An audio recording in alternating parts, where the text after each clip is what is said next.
ವಿಜಯಪುರದ SBI ಬ್ಯಾಂಕ್ನಲ್ಲಿ ದರೋಡೆ ಪ್ರಕರಣಕ್ಕೆ ಸಂಬಂಧಪಟ್ಟ ಹಾಗೆ ಕಲಬುರಗಿಯಲ್ಲಿ ಸಿಎಂ ಸಿದ್ದರಾಮಯ್ಯ ರಿಯಾಕ್ಷನ್ ಮಾಡಿದ್ದಾರೆ. ವಿಜಯಪುರದ ಎಸ್ಪಿಗೆ ಈಗಾಗಲೇ ನಾನು ಸೂಚನೆ ನೀಡಿದ್ದೇವೆ.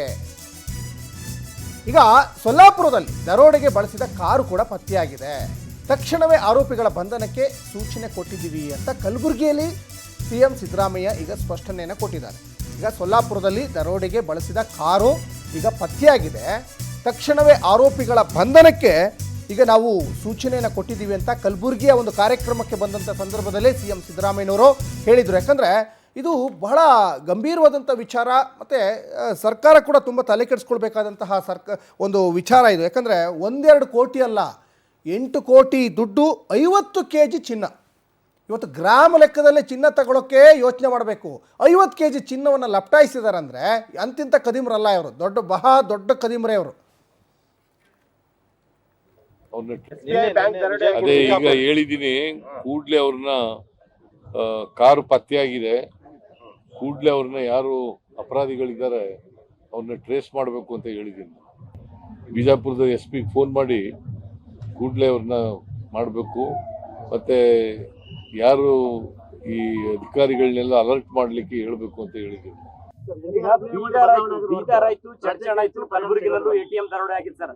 SBI ಬ್ಯಾಂಕ್ಗಳಿಗೆ ಯಾವುದೇ ರೀತಿ ಭದ್ರತೆ ಇಲ್ಲ, ಅವ್ರು ಸೆಕ್ಯೂರಿಟಿ ಗಾರ್ಡ್ಗಳನ್ನು ನೇಮಕ ಮಾಡ್ಕೊಳ್ಳೋದಿಲ್ಲ, CC ಕ್ಯಾಮೆರಾ ಕರೆಕ್ಟ್ ಆಗಿ ಇಟ್ಕೊಳ್ಳೋದಿಲ್ಲ. ಸೆಕ್ಯೂರಿಟಿ ಗಾರ್ಡ್ಗಳನ್ನ ನೇಮಕ ಮಾಡ್ಕೊಳ್ಳೋರು ಬ್ಯಾಂಕ್ನವರು. ಹೌದು ಸರ್, ನಾವು ಪೊಲೀಸ್ನವರು ಪ್ರೊಟೆಕ್ಷನ್ ಕೊಡ್ತೀವಿ. ಹೊರ ರಾಜ್ಯಗಳಿಂದ ಜಾಸ್ತಿ ಆಗ್ತಿದೆ ಸರ್. ಹೊರ ರಾಜ್ಯಗಳು ಬಿಹಾರ, UP, ಗುಜರಾತ್ ಇಂದ ಈ ರೀತಿಯಾದಂತ ದರೋಡೆಕೋರು ಬಂದು ಮಾಡ್ತಾರೆ ಸರ್. ಅದಕ್ಕೆ ತಡೆಗಟ್ಟಲಿಕ್ಕೆ ಎಲ್ಲ ರೀತಿ ಮುಂಜಾಗ್ರತಾ ಕ್ರಮ ತಗೋಬೇಕು ಅಂತ ಪೊಲೀಸ್ನವರು ಸೂಚನೆ ಕೊಟ್ಟಿದ್ದೀವಿ. ಅದೇ ಈಗ ಹೇಳಿದ್ದೀನಿ, ಕೂಡ್ಲೆ ಅವ್ರನ್ನ ಕಾರು ಪತ್ತೆಯಾಗಿದೆ.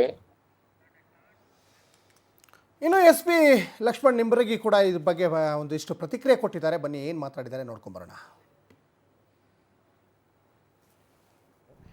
ಮಂಗಳವಾಡೆ ತಾಲೂಕು ಉಲ್ಜಂತಿ ಊರಲ್ಲಿ ವೆಹಿಕಲ್ ಕೂಡ ಸಿಕ್ಕಿದೆ. ಅದರಲ್ಲಿನೂ ಕೂಡ ಸ್ವಲ್ಪ ಏನು ಈ ಗೋಲ್ಡ್ ಪ್ಯಾಕೆಟ್ಸು ಮತ್ತು ದುಡ್ಡು ಕೂಡ ಸಿಕ್ಕಿದೆ. ಫರ್ದರ್ ಇನ್ವೆಸ್ಟಿಗೇಷನ್ ನಡೀತಾ ಇದೆ. ಆದಷ್ಟು ಬೇಗ ಈ ಆರೋಪಿಗಳನ್ನು ಪತ್ತೆ ಮಾಡಲಾಗುವುದು. Thank you very much.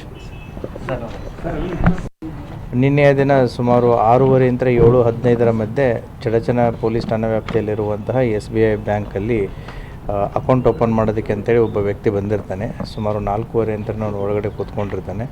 6:30 ಯಾವಾಗ ಬ್ಯಾಂಕ್ ಒಳಗಡೆ ಇದ್ದಂಥ ಸಿಬ್ಬಂದಿ ಮತ್ತು ಇನ್ನೇನು ಕ್ಲೋಸರ್ ಟೈಮ್ ಆಗುತ್ತೆ ಅಂತಂದಾಗ ಇನ್ನೊಂದಿಬ್ಬರು ವ್ಯಕ್ತಿಗಳನ್ನು ಒಳಗಡೆ ಕರೆಸ್ಕೊತಾನೆ. ಆವಾಗ ಬ್ಯಾಂಕಲ್ಲಿದ್ದಂಥ ಒಂದು 6 ಜನ ಬ್ಯಾಂಕ್ ಸಿಬ್ಬಂದಿ ಮತ್ತು 4 ಜನ ಪಬ್ಲಿಕ್ ಏನಿದ್ರು, ಆ 10 ಜನಕ್ಕೆ ಬಂದೂಕು ತೋರಿಸಿ ಹೆದರಿಸಿಬಿಟ್ಟು ಅವರನ್ನು ಒಂದು ರೂಮಲ್ಲಿ ಲಾಕ್ ಮಾಡಿ ಅವರ ಕೈಗೆ ಈ ಬ್ಯಾಂಡ್, ಏರ್ಪೋರ್ಟಲ್ಲಿ ಕಟ್ಟುವಂಥ ಈ ಬ್ಯಾಂಡ್ ಏನು ಬರುತ್ತೆ ಅದರಿಂದ ಕಟ್ಟಿ ಅವರನ್ನು ಒಂದು ರೂಮಲ್ಲಿ ಹಾಕ್ತಾರೆ.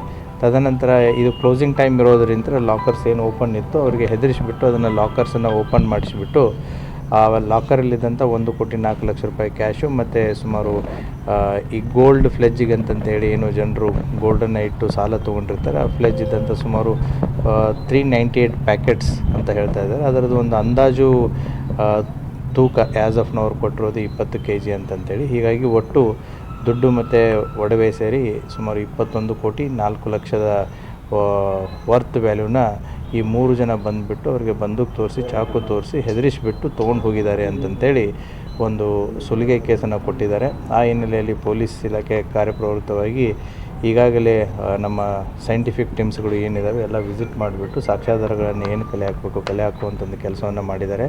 ಈಗಾಗಲೇ 8 ಟೀಮ್ಸ್ಗಳನ್ನು